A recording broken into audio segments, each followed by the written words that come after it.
Narito na ang Veritas Editorial, ang paninindigan ng Veritas 846 sa mga napapanahong usapin sa bansa. Pakinggan si Reverend Father Anton C.T. Pascual, ang radyo ng simbahan. Veritas Editorial. Mga kapanalig, bago ang halalan, may trahedyang naganap sa Ninoy Aquino International Airport. Narinig mo ba yan? 2 ang namatay at 4 ang nasugatan matapos araruhin ng isang SUV. Opo, ang mga taong nasa entrance ng departure area ng NAIA Terminal 1. Isa sa kanila ay 5 taong gulang na batang babae. Kasama siya sa mga naghatid sa kanyang tatay sa OFW. Nakakadurog ng puso ang pangyayaring ito. Ang departure area ay lugar para masulyapan ang kapamilyang pansamantalang mawawalay, hindi isang lugar para tuluyang hindi na magkita. Binawian din ng buhay ang isang magta-30 anyos na lalaking papunta lang sa Dubai para sa isang business trip. Siya ang breadwinner o pangunahing tagapagtaguyod ng kanyang pamilya. Ipagdiriwang sana niya ang kanyang kaarawan sa katapusan ng buwan ng Mayo.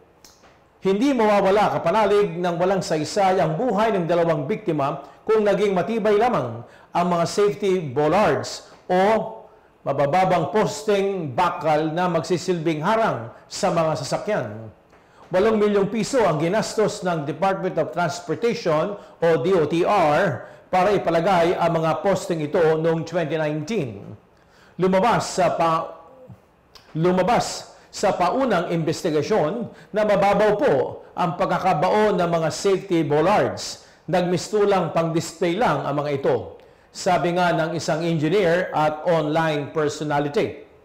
Kung mababaw ang pagkakabaon, mukhang may nagtipid, mukhang may nagmadali, di po ba? Mukhang may nagbulsa ng pondo. Ito na naman ang corruption.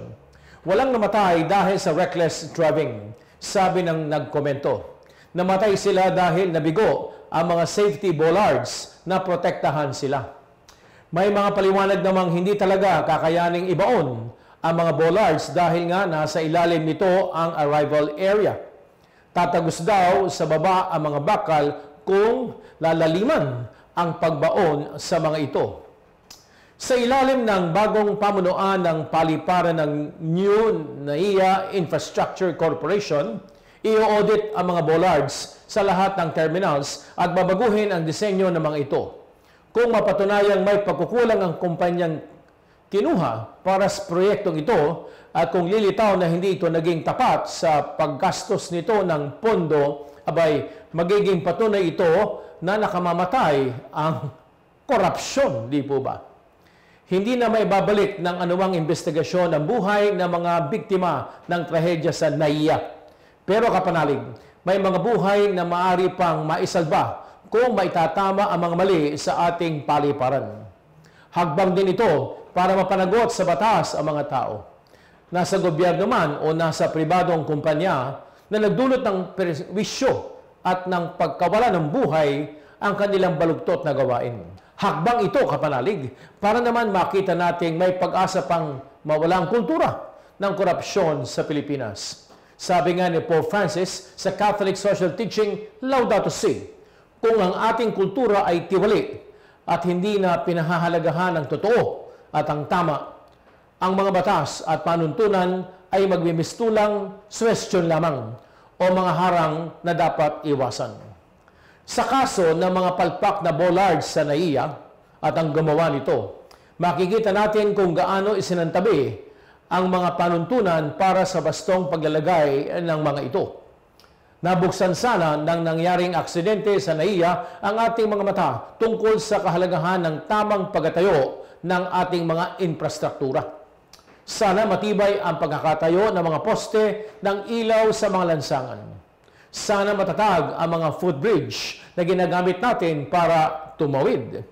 Sana po ligtas ang mga bangketa at waiting sheds sa mga pampublikong lugar. Sana'y walang nakakahambalang sa mga bike lanes. Sana kompleto pa ang mga concrete barriers sa mga highway.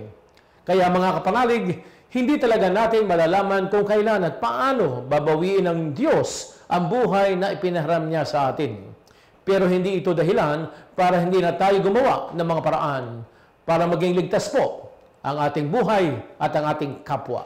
Kasamaan ng korupsyon at huwag tayong maging alipin ng kasamaan. Sabi nga sa ikalawang sulat ni Pedro 2:19. Lalo na kung ang kapalit ng pakagahaman sa salapi ay mga inosenteng buhay. Kapanalig, ang korupsyon daw sa Pilipinas ay napakatindi. Hindi lang under the table, hindi lang over the table, but including the table. Aba, ang kapal na yan. Nabay magbago na tayo.